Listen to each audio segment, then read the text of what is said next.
right, so we made some more progress on the Corvette this weekend. I'm about ready to go home. I figured I'd shoot a quick little video showing what we got done this weekend. So this morning I got up, me and my sons come up here and they helped me put the bash bars on. I finally got these things in last week from True Focus Fab, and they are absolutely amazing. I got this on the Black Friday sale they had going on, and honestly, I couldn't have bought the material for what I paid for these shipped to me. And the time it saved me, and honestly, this is way better than I would have done. So initially I was gonna put this on, cut the bumper, and have the lower half open, but I've kind of went against that because I just love the way the front of the Corvette looks with this bumper. So I decided to put the bumper on just to give it a shot, and it actually fits really good. Very minimum cutting. So right on this bar here, your fog light would be, well, your fog light would be right around here, and this is like where it divides. The front bumper's put up, so I'm not gonna go find it. But I just had to trim a little bit of that, and honestly, that's about it. And I did have a tow hook put on, and I screwed the bumper up, cutting a hole for this. So I kind of laid the bumper up there where I thought it would be, and I took a hammer and kind of just hit the front of the bumper and put an indent in the backside. So I cut a little slit for this to slide over, and what I come to find out was the bumper needs to go over this lip and sit down. And before I found out I needed to trim the bumper for these, it was kind of pulling back on it. So the more I wanted to get the bumper where it's supposed to be, this started making the bumper have to be cut higher. So I got a big square in my bumper just to make it work. So I'm gonna have to figure something out with that. But this bar, the quality is absolutely amazing. Got me a jack point here now because my air dam's kind of, it's hard to get a jack under there to jack the front up. I mean, these things are awesome. And I did have to get rid of the oil cooler I had here. I just kind of chopped it off so I could get this on, because I need to get this on, figure out what I'm gonna do with oil coolers. I'll maybe mount them straight to the bar before I get it powder coated. And honestly, I just want to make sure it all fit behind the bumper good. And it does. Also got the rear one done. I just kind of put the bumper on to see how she lined up. But what's nice is, get hit in the side, the bar is kind of there to keep the bumper from pushing, because all this is fiberglass and it just gets destroyed. We got a jack point here also. You do have to trim a little bit of the lower part of the bumper, but honestly, you wouldn't even be able to see it on the car if the car was on the ground.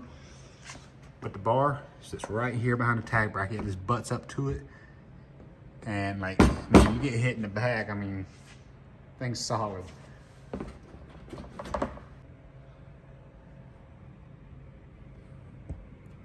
So you can kind of see how it goes.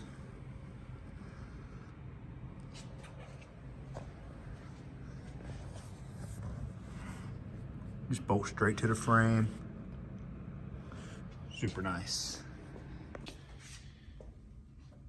And it's gonna be super nice to have a jack point here, because I didn't really want to raise my car up. But the crazy thing is, when I put a new set of tires on, I can jack right up on the subframe perfect. But once I go out and tires are done, the jack won't go under the subframe anymore. So I have to drive up on these little ramps, and it just gets aggravating. So that's gonna be a game changer for next year. It's gonna help a ton. In the last video, if you watched the last video, I went through a lot of the factory harness that goes to the fuse box, and I have everything labeled for the Holly that I'm putting on. Another thing we did today was mount the AccuSump where I wanted to put it. Being up here out of the way is like perfect. I'm gonna have a T-fitting, so this is what I'm planning to do. So oil cooler's obviously gonna come off the motor. I'm gonna have a line come over here. And I'm gonna mount a cooler in the bash bar, kind of sideways, because if you think about it, front of your car is not really getting any air when you're drifting. You're getting air to the side of your car. So I plan to put an oil cooler here inside this bash bar, or inside the frame of the bar, and I'll put another cooler over here. So what I'm gonna do is I'm gonna plumb the oil cooler line over here to the oil cooler, and then the one coming out of the oil cooler, I'm gonna run through the inside of the factory bar, and it's gonna shoot out right here and connect into the top of the other oil cooler. And then back out of this oil cooler, I'm gonna run it back through here, shoot down, and it's gonna go back to the motor, but I'm gonna cut it and put a T-fitting in for the AccuSump. I got a one-way valve, so if the AccuSump needs to relieve pressure into the motor, if I get a low oil pressure condition, there's a one-way check valve, so it can't feed back through the oil cooler. It feeds straight directly to the motor.